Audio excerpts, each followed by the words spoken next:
it's Andre and time for a really quick Friday flying update. This week I got out a few times and I'm 0 for 3 for landing on the Dynam FW-190. Beautiful plane. I've been working away with it all week, cleaning up the wiring on the inside, adding the sound and light gun kit from Dr. Mad Thrust, so the speaker sits in behind in the bottom of the wing. And like I said, I went through and I really focused in on cleaning up the wiring on the inside and working on the CG. It still was climbing, so I've got to dial a little bit of the elevator out. And like I said, this week we've had vicious crosswinds, and then the landings have come in. If you watch the video, I don't know. I guess it's flying a new airplane and getting used to it. But every time I came down and tried to touch this thing down, get her down and then roll it over. So I haven't killed the prop yet. I do have three 13x8 triple blade master air screws coming in to replace this one or back this one up.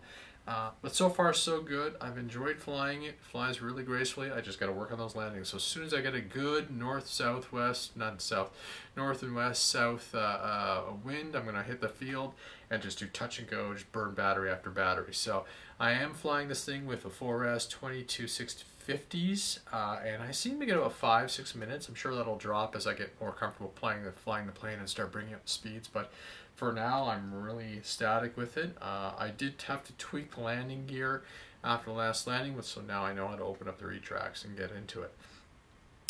So tonight, after this chat is done, I'm going to finish tuning up the Bixler. I got to get out and do some FPV.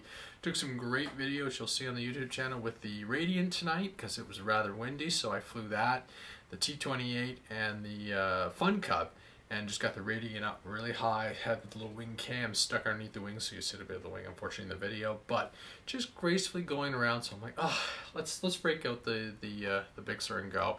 Don't have anything besides the LRS radio on it, so I got to make sure I check all that. And you know, I would love to be able to put that T1000 flight controller inside of it, but there's no room inside this airplane once you're all loaded. The Wraith, I got to check the ESCs again. We tried to fly that a few weekends ago, and it just didn't go. Just busy, so like chasing aircraft during the week has become unrealistic. I've got to you know, get the FT Racer back together after I cracked up the front firewall, and then the poor EFX Racer last flight out, I completely smashed the spinner, so I've got a backup spinner. I have another one on order, but it just hasn't come through Canada Post. It should be here next week. So I'm going to reset that airplane back to 3S. It was on a 4S. I was trying 3S and a 5x5 prop, and it went up and down real quick, so just not enough oomph. So I'm going to put it back onto a 6x5 prop and run the 3S setup, just because I just enjoy flying it. And again, it's one of the small class planes, so both my small ones, the FT Racer and the EFX Racer, which I consider my smaller class airplanes because they can just fit anywhere in the car, were both down this week. So, and they're my foul wind, high wind aircraft. They will fly. The EFX Racer in the wind is awesome. So the T28's been my backup, and it's done me well for this week, but really I just want to get this guy going again.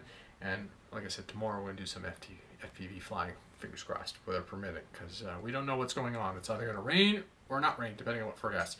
Yeah, I hope to see everybody in the flying field this weekend. If not, have a great weekend. Happy Mother's Day to the mothers in Canada. Cheers. Bye.